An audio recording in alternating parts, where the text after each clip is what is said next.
কারখানার 15% শ্রমিক সম্মত থাকলেই ট্রেড ইউনিয়ন করতে পারবে বলে জানিয়েছেন আইনমন্ত্রী আনিসুল হক।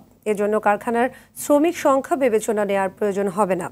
সচিবালয়ে যুক্তরাষ্ট্রের বাণিজ্য প্রতিনিধি দলের সঙ্গে বৈঠক শেষে এসব কথা জানান মন্ত্রী। তিনি আরও বলেন, দোষী মালিকের শাস্তির পরিমাণ পর্যায়ক্রমে বাড়ানো হবে।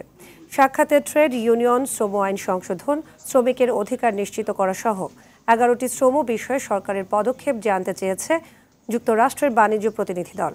শ্রম আইন সংশোধন ও শ্রমিকের অধিকার নিশ্চিত করার বিষয়ে সরকারের নেওয়া উদ্যোগে প্রতিনিধি দল সন্তুষ্ট বলে দাবি করেন আইনমন্ত্রী আনিসুল হক।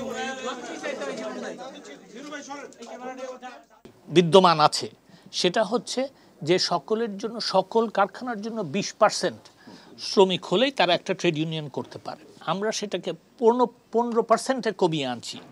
15% শ্রমিক থাকলেই একটা ট্রেড ইউনিয়ন করা যাবে।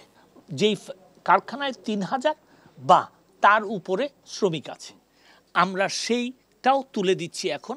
এই 15% কার্যকর হবে সকলের জন্য।